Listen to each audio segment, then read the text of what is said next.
할렐루야. 하나님께서 여러분의 삶에 놀라운 은혜를 함께 하시기를 축복합니다. 세례 요한이 예수님을 처음 보았을 때 보라, 세상 죄를 지고 가는 하나님의 어린 양이다, 이렇게 얘기를 했었습니다. 세상 죄를 지고 가는 하나님의 어린 양, 이 이야기를 들을 때 우리가 듣는 것하고 당시에 있었던 이스라엘 백성들이 듣는 것하고 뉘앙스가 좀 다를 수가 있습니다.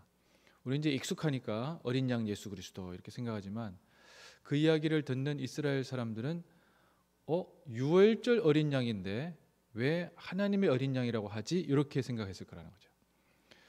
자, 하나님의 어린 양이 아니고 유월절 어린 양, 즉 유월절 출애굽하는 이스라엘 백성들이 출애굽하는 당일 밤에 죽음의 사자가 그들의 집을 찾아올 때 죽음의 사자가 그들의 집을 넘어가게 하는, 히브리어는 페사어라고 합니다. 넘어가게 하는 그 도구를 모세가 가르쳐 주었습니다. 물론 하나님께서 그렇게 하라고 하셨죠. 그 방법은 무엇인가 하면 자기 집에 1년 된 어린 양을, 가족들이 그 어린 양을 그날 잡는 것이 아니고 한 달 정도 자기가 가족들이 데리고 잡니다. 반려동물처럼 데리고 자는데 한 달이 째가 되는, 실제로 이제 유월절 전이긴 하지만 앞으로 유월절은 그렇게 하라는 건데 그 유월절 날 잡습니다. 그리고 그 피를 찍어서 집 안에 들어오는 문에다가 다 바르라는 거죠. 좌우에 하고 위에 임방에다가 피를 바르면 죽음의 사자가 와서 그 집에 딱 와서는 피가 있구나, 그래서 그 집을 넘어간다는 거예요. 그 집안에 있는 사람들은 다 산다는 겁니다. 자, 그 이야기를 들은 이스라엘 백성들 뿐만 아니라 이 이야기를 들은 이집트인들도 똑같이 행했다면 살았을까요? 죽었을까요? 살았습니다. 그래서 출애굽할 때 이스라엘 백성만 나온 게 아니고 잡족이라고 해서 다른 사람들도, 민족들도 나온 적이 있었죠. 물론 그 중에 사람들이 문제를 일으켰습니다만은, 아무튼 놀라운 것은 그 말대로 행한 사람들은 다 살았다는 겁니다. 즉 그가 이스라엘 사람들 이어서 산 것이 아니고 누구나 다 어린 양 피가 집에 문설주에 묻혀져 있으면 그 살았다는 거예요. 여러분, 이것이 대단히 중요한 예표가 되겠죠. 근데 세례 요한이 예수님을 보고는 보라, 세상 죄를 지고 가는 하나님의 어린 양이다. 세례 요한이라고 하는 분에 대해서 여러분들 어떻게 생각하십니까? 세례 요한은 예수님 당시에 예수님보다 훨씬 더 유명한 분이었습니다. 놀랍게도 세례 요한에 대한 기록은 성경이 거의 유일합니다.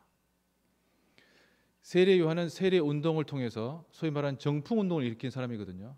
회개해라, 그러기 위해서는 세례를 받아라, 이렇게 진행했던 분인데 당시에 집권 왕이었던 분봉왕 헤롯에 대해서 완전히 여우새끼라고 그랬죠. 아주 강하게 비판했던, 그래서 감옥에도 갔고 결국에는 형장 이슬로 사라졌습니다만은 바로 그처럼 세례 요한은 당시에 엄청난 이슈를 일으킨 사람인데 그 사람이 자기가 했던 모든 일들이 한 사람 때문이라는 거예요. 그게 누굽니까? 그게 바로 하나님의 어린 양, 저 청년 때문이라는 거예요. 갈릴리 나자렛에서 온 사람들에게 도대체 누구냐? 아버지는 목수가 아니며 그 집안은 그저 그런 집안 아니냐? 생긴 것도 우리가 보기에 대단한 것도 없는데, 병치레를 하도 많이 해서 외양적인 면에서도 별 볼품이 없는데 도대체 이 사람이 누구냐라는 거예요. 근데 세례 요한은 사람들의 그런 겉으로 표현은 다 뒤로 하고 딱 보고 알아차린 것이죠.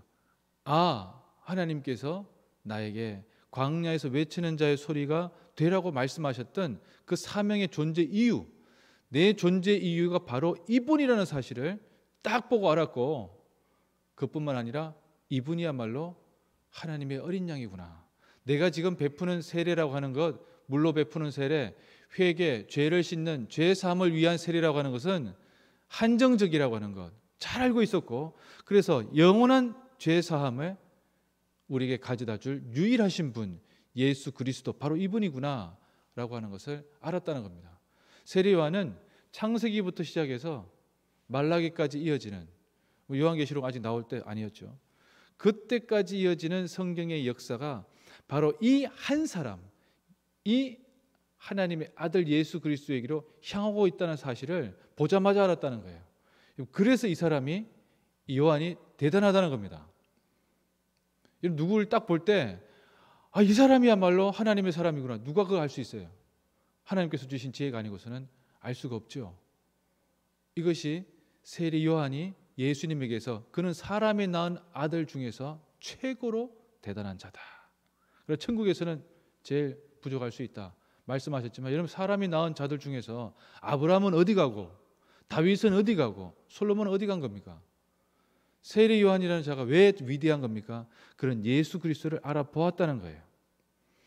그리고 이사야 53장에 오늘 본문에서 말하고 있는 왜 양이라고 하는 것이 나타나는지에 대해서 정확하게 얘기를 하고 있다는 것입니다. 초대교회 성도들은 바로 이 양, 어린 양과 같은 예수 그리스도, 자기에게 주어져 있는 삶 속에서 자기의 죽음을 예견하고, 그리고 그 죽음을 외면하거나 피하거나 도망하지 않으시고 그대로 담담하게 받아들였던, 그래야지만 우리를 위한 놀라운 하나님의 은혜가 전해질 수 있음을 믿었던, 그리고 확신했던 예수 그리스도, 그분을 아주 강력하게 전가하고 있는 것입니다. 그래서 초대교회 성도들은 자기들에게 주어져 있는 삶 속에서 자기의 생명이 여기까지구나 라고 했으면 그 순간을 외면하지 않았다는 거예요. 여러분, 그것은 어느 누구에게나 주어질 수 없는 순교의 자리였습니다.